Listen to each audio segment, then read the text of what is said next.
Welcome, welcome one and all to my favorite piece of Frederick County history. My name is Dave Schmidt.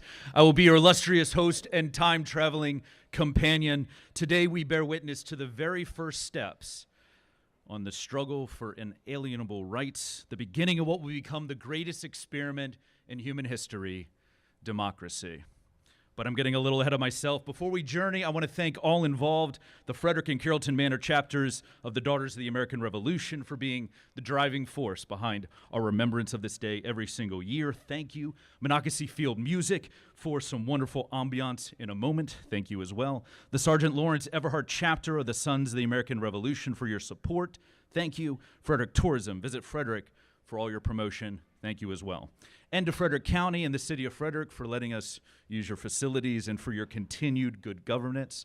I would like to welcome both governments to speak something for a moment here. First, Yesela Bravo, representing our county executive, Jessica Fitzwater.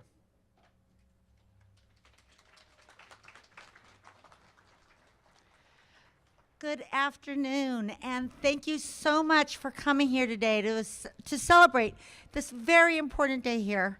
I'm going to read this proclamation because the words are very important. Whereas on September 28, 1765, the Maryland Provincial Assembly in 8 resolutions took the position that the act violated the charter to the Calverts, and in October 1765, Colonel Thomas Cresap organized a branch of the Sons of Liberty in Frederick County. And whereas in November 1765, the fall term of the Frederick County Court convened, and on the 23rd of the same month, the repudiation resolution was recorded in the minute book of the November term of the court. And present were Justices Beatty, Jones, Luckett, Lynn, Price, Bainbridge, J. Beal, S. Beal, Blair, Dixon, Hugh, and Smith.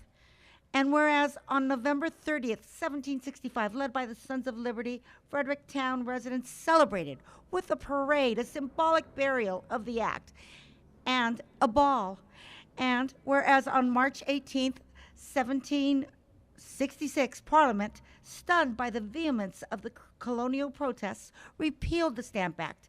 And on September 28, 1892, the newly organized Frederick chapter DAR chose November 23rd as a day for special observance and honor of the repudiation resolution.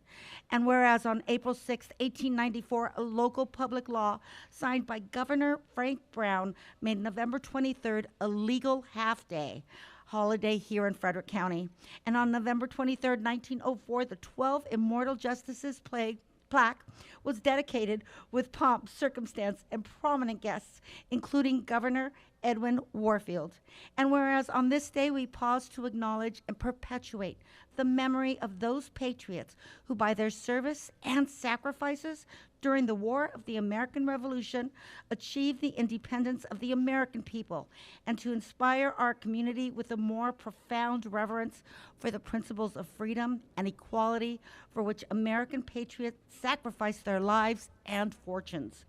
Now, therefore, as the County Executive of Frederick County, Maryland, I hereby proclaim November 23rd, 2025 as the 260th anniversary of the Repudiation Act in Frederick County, and to commend this observance to all of our residents. Signed, the County Executive of Frederick County, Maryland, Jessica Fitzwater. Thank you, Yesela. Next, we have Molly Kilty, representing our Mayor, Michael O'Connor.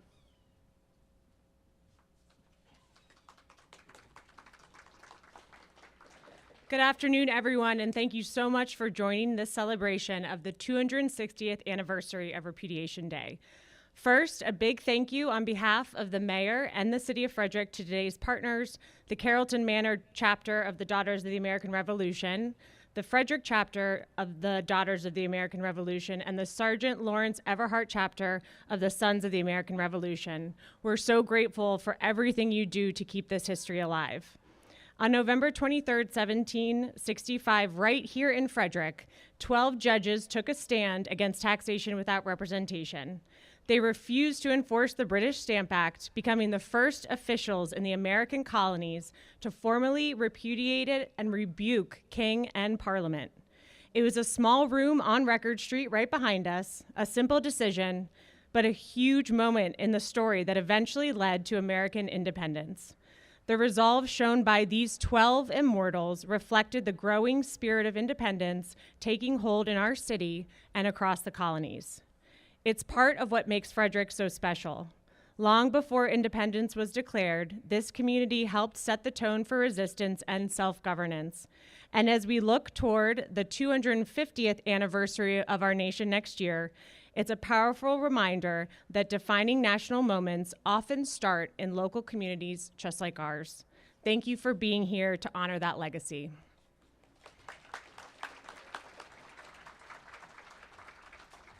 Thank you, Molly. Now, if you'll join me, and just for a moment, close your eyes and travel with me back 260 years in the past.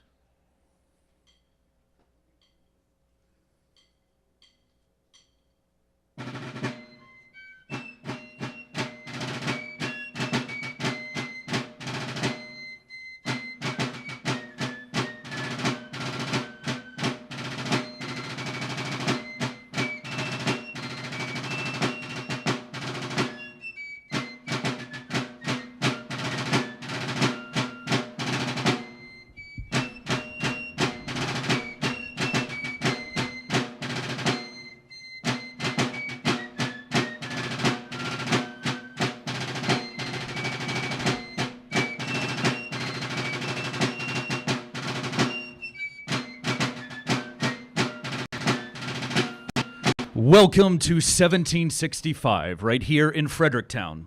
We are not citizens here. The rights we take so often for granted have not yet been won. We are subjects of the crown. We are at the whim and folly of a faraway government in Britannia.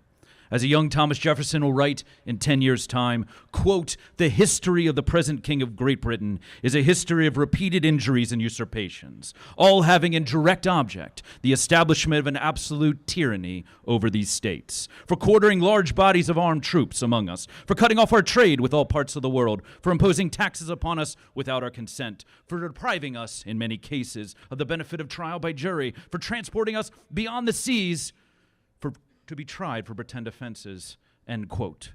Our lives and our fortunes and our futures are not our own. And our repeated petitions have been only answered by repeated injury. But here in the colonies, an ember starts to glow. Young men and women begin to dream of a different world. Do you feel it? Liberty. Government by the people, for the people. But again, I'm getting a little ahead of myself, because before the Revolution, before the Declaration of Independence, and a full 8 years before that Boston Tea Party, we find ourselves here in Frederick.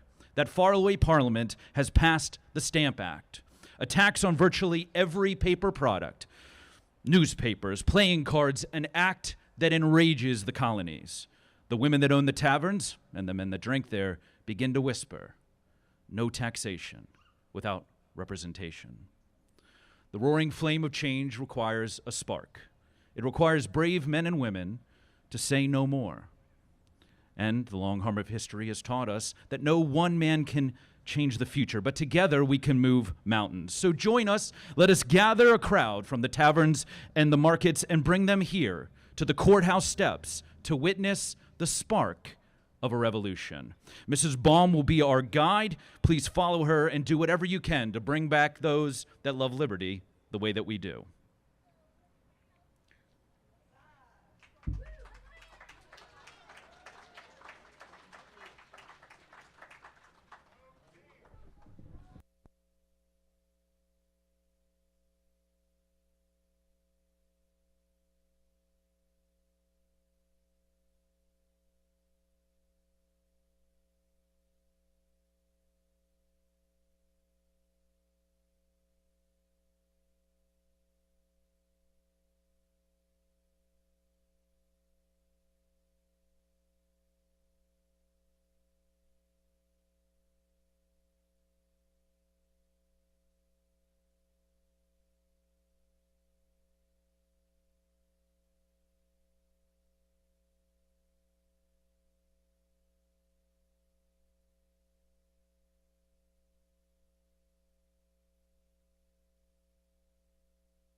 Welcome back. Welcome back. Does anyone else feel that spark? Perhaps a bit of change is in the air. Please join us inside our refurbished courthouse and take a seat. If anybody has any accessibility issues, around the corner is an ADA accessible entrance. Everyone else, please come through the front door.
I've got so many layers of strings.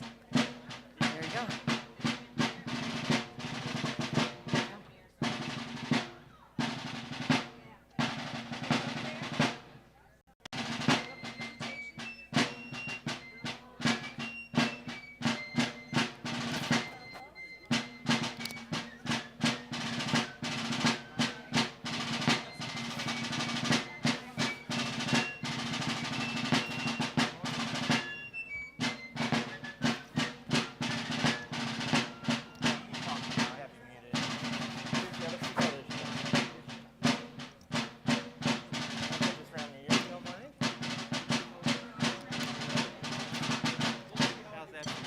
Fine.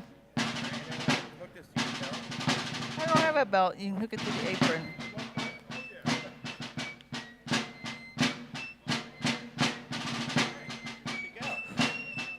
And how do we know they're working? Okay.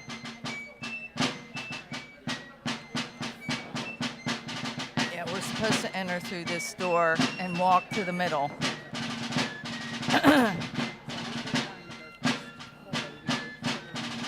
Right, there's chairs that we'll sit in.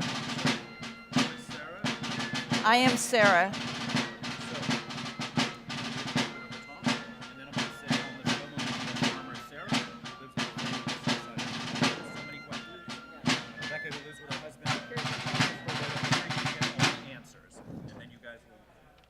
The walk. Right.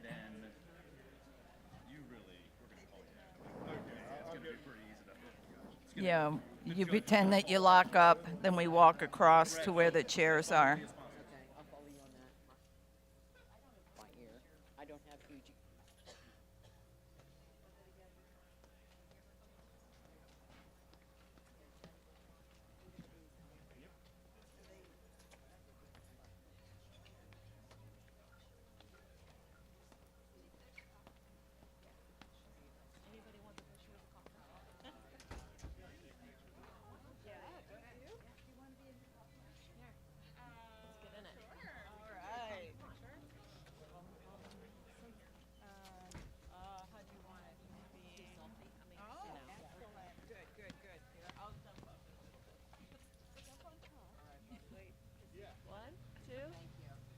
No kings, say no kings. It's funny because he reminds me of That's the funny part. That's how crazy that was. All right. Are you walking with us? Yeah, I'm gonna go back to, what do you call it? Go back that way. You literally Yeah, walked right by it. you going to Frederick Social? No, we've never gone back. Okay. Yeah. All right.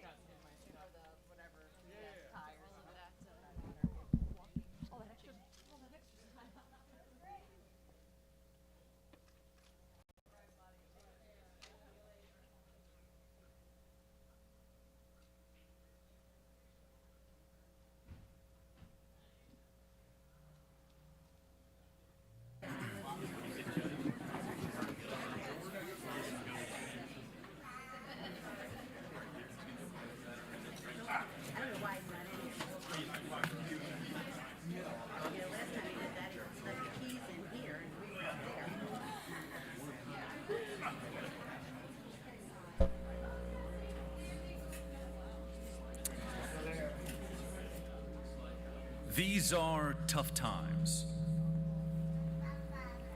Food doesn't grow on grocery stores the way that it does in 2025. Electricity for real is still about a century and a half away. Everything is done by hand or by livestock. We barely bathe, we barely wash. No one's even heard of a toothbrush yet. The 13 colonies are populated by a mere 2 million souls. Back in present time Maryland, we have over 6 million alone. We're barely more than a frontier. We've just sent our sons and nephews off to fight in the 7 Years' War as we fashion it here in the colonies, the French and Indian War. The forever wars between the French and British monarchs over who has the largest castle has spilled over here into the colonies. Now, some would say that those Virginians started our little portion of it. But regardless, it was a costly endeavor. And our king seeks reimbursement from us. While we enjoy some level of self-governance, mostly due to the fact that it takes an entire month to travel across the Atlantic, there are no phones to pick up, no Instagram DMs to cross the distance.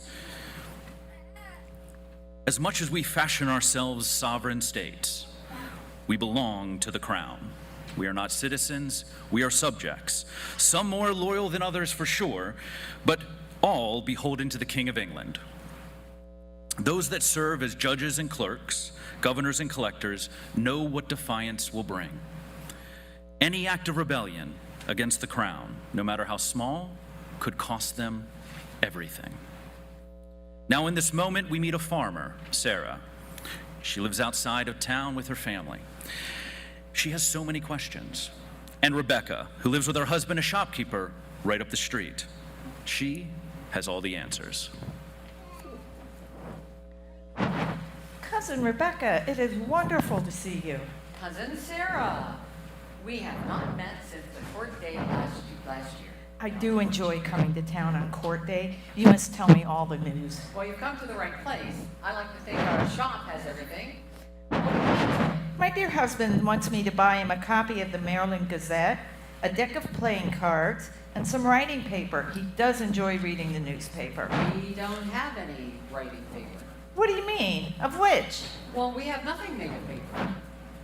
No newspapers have been printed in the Maryland province since October 31st. But today is November 23rd. It's been more than 3 weeks. How can this be? Do you recall the Stamp Act passed by Parliament in April? No.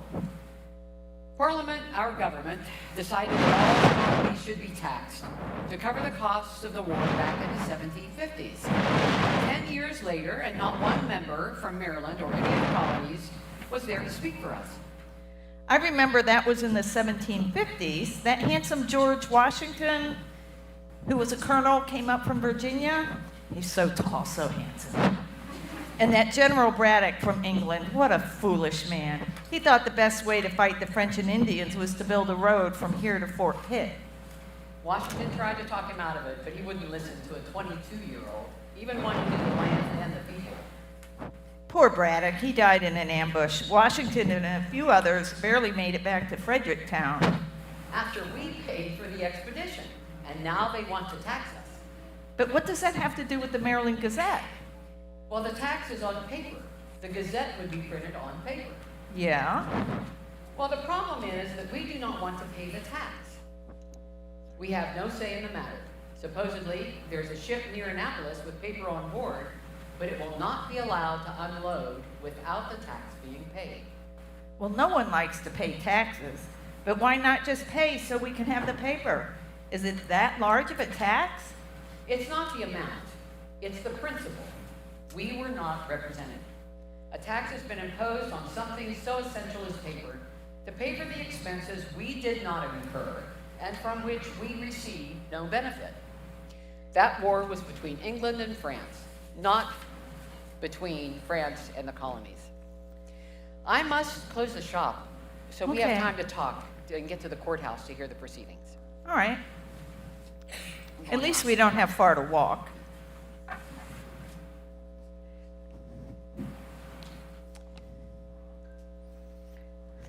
You know, unlike those poor judges who had to walk, these 12 men were appointed to represent all the districts throughout Frederick County.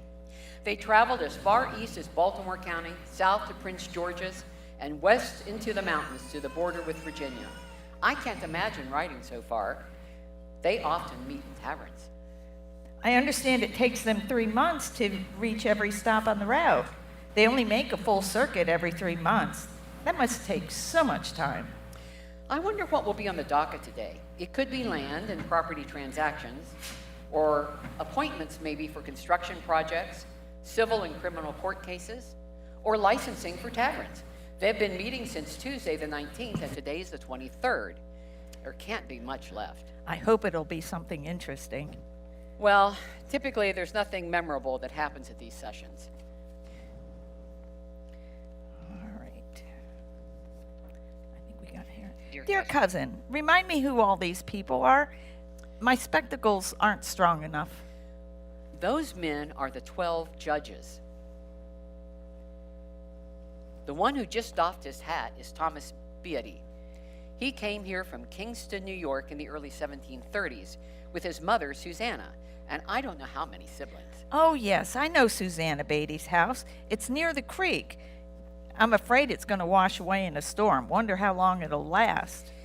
He was appointed at a court justice of Prince George's County in 1739, and his commission reverted over to Frederick County in 1748. He's the longest continuous service of a Frederick-related court's justice. He has been the Frederick County Court's senior or chief justice since 1752. 13 years? Oh, my. Tell me about the man who's flourishing his pen. That is Charles Darnell. John Darnell, pardon me, clerk of the county court. He was born in 1708 in Prince George's County on his father's estate. Woodyard, that's near Upper Marlboro. His grandfather was Colonel Henry Darnall, a wealthy planter, politician, and merchant, in addition to being a cousin of the Calvert family, the proprietors of Maryland. John Darnell's brother Henry served as Maryland's Attorney General, and John Darnell was appointed clerk of the court for Frederick in 1748. That's been 17 years. They must know each other pretty well by now. Shh, they're starting. Let me summarize for the benefit of the court. There was a lawsuit brought about by Stephen West, a merchant from Anne Arundel County, against a gentleman named James Veach, who lives in Frederick's Lower District near Sugarloaf Mountain. Bail was posted earlier. Veach has been delivered to the court for the case by an innkeeper named Michael Ashford Dowden, whose public house of entertainment, aptly named Dowden's Tavern, located along the old Georgetown Road. We, the justices, expected the normal procedure to be taken by the clerk's court, Mr. Darnell, his being a repayment of bail to Mr. Dowden and an entry made in the court minutes book that Veach had been brought to court. However, Mr. Darnell refused to do either. I refused because Parliament had just passed the Stamp Act last March. Microphone. And I forgot to push the button. Start again. That went into effect 3 weeks ago on November 1st. All legal proceedings of this court now require the use of stamped paper. Without this paper, I cannot and will not proceed in performing the duties associated with my position as I retain my appointment through His Excellency, Maryland Royal Governor Horatio Sharp. Pretend we're talking. Look this way. We're going to talk about this. Just shake your fingers. All right.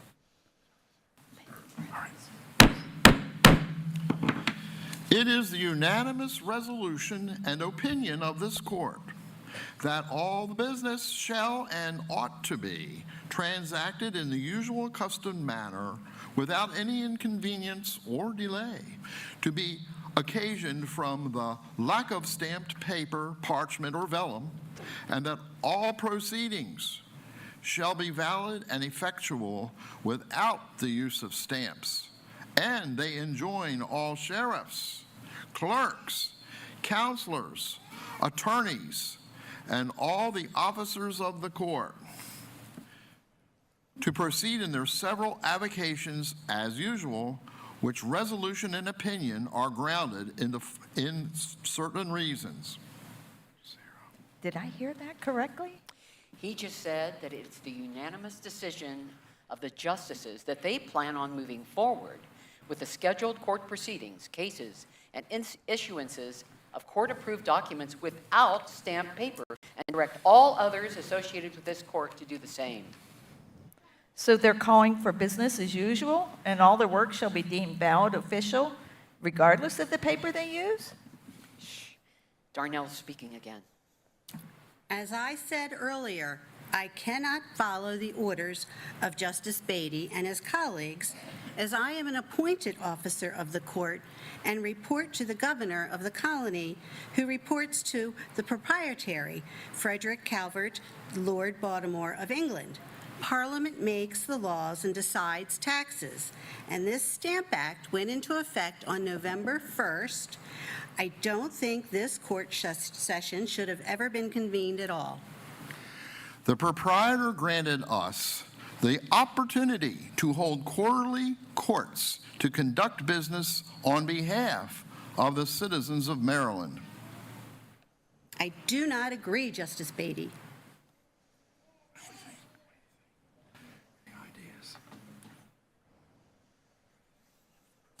Yes, we have to proceed. Okay.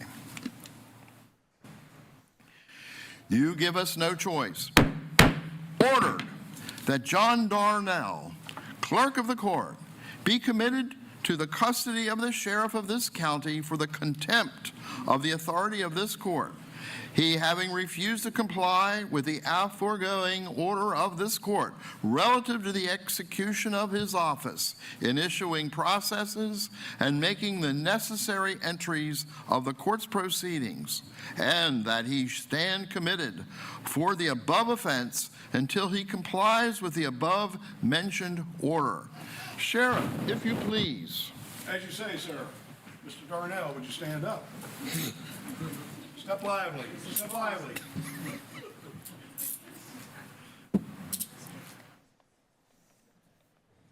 Come with me, please. Yeah, I see 9. I didn't get my. That's wrong. Step lively.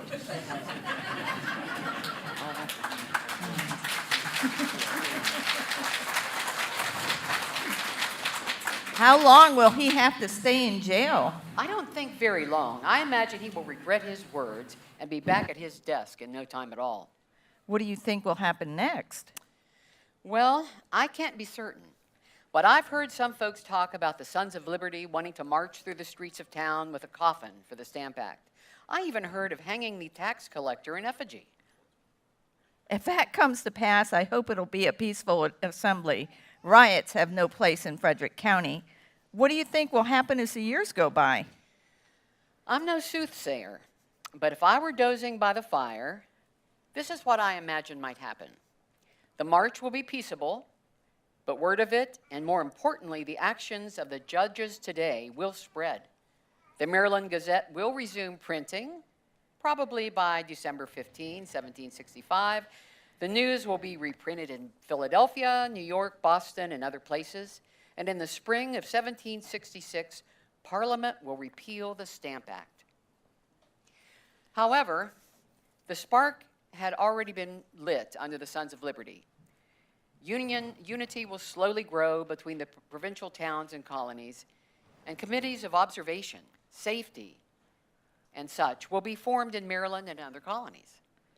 I believe the members of the committees will correspond and eventually meet. New taxes imposed by Parliament and the King will be met with protests organized and coordinated throughout the colonies by a united people capable of self-government. And by 1776, I envision that we will declare ourselves independent. And here we thought nothing important would happen at court today. But I think we have lit a spark that will not be extinguished. The flame will burn and grow brighter for centuries to come. I agree, Cousin Sarah. All right.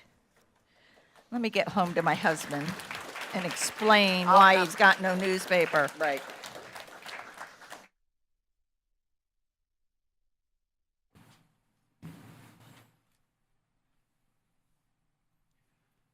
Now, I'm not going to leave you all stranded in 1765. So, if we could close our eyes for just one more moment. Welcome back. I hope you all made it. Others may claim to be the first patriots, but as we all saw with our own eyes, Frederick stood first. These 12 men changed our story.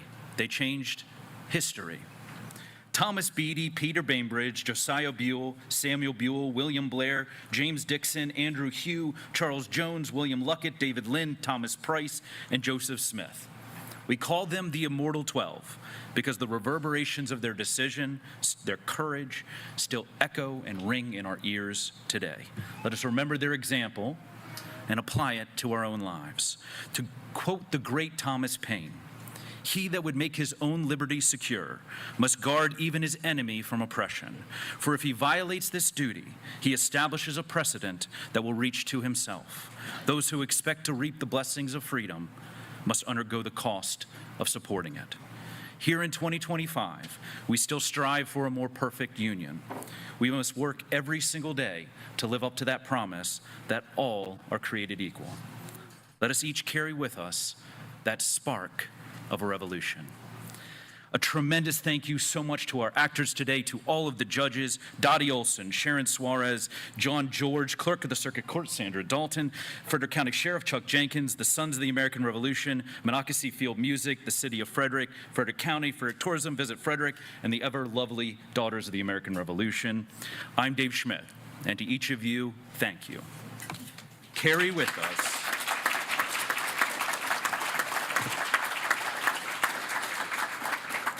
carry that spark, and have a wonderful afternoon.